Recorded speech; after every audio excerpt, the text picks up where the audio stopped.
Good day everyone! For today's vlog ay magluluto pa tayo ng pickled green papaya or achara.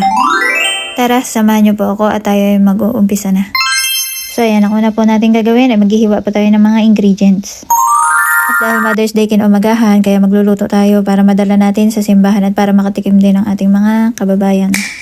Ngayon ko pa lang po ito ma-upload kasi naman busy-busy ang mother nyo.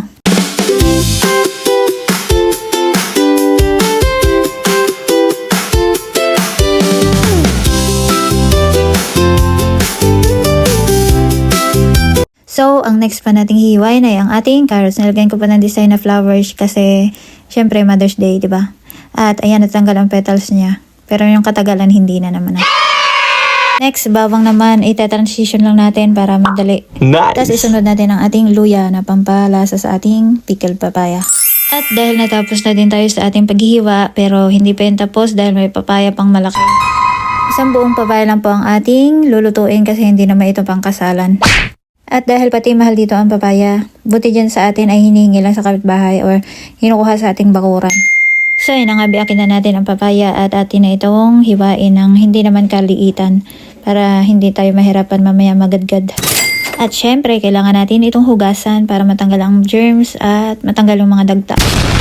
After nyan ay simulan na natin ang paggadgad para makapagluto na tayo.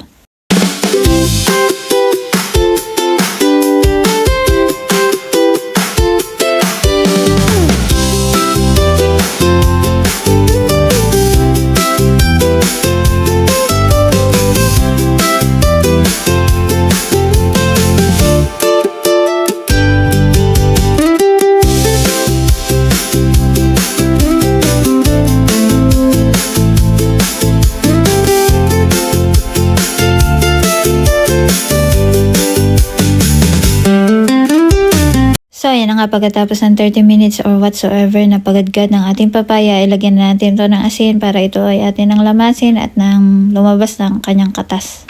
Kailangan kasi natin tanggalin ang tubig sa ating papaya para hindi ito mapait pag atin na itong iluluto mamaya.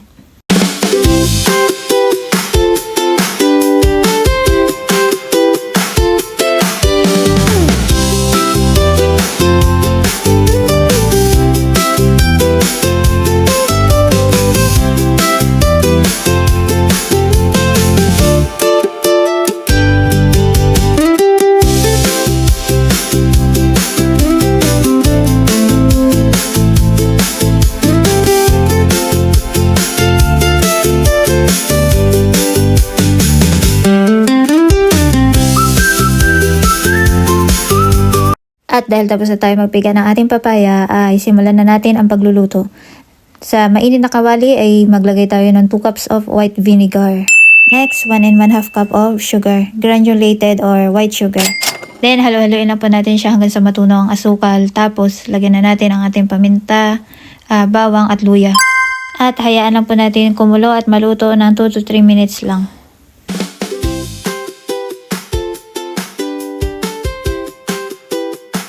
At dahil ayaw natin maputla ang ating pickled papaya, kaya lagyan natin to ng pampakulay na turmeric powder or turmeric na buo, pwede naman yun. Mas mainam. Nice! Then halo-haloin lang natin hanggang ma-dissolve ang turmeric powder na ating nilagay.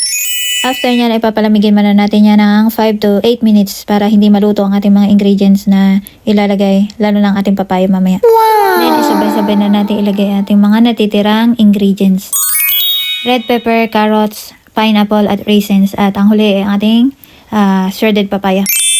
Next, imekos-mekos na natin yan insan para mag-well combine ang kanyang mga lasa.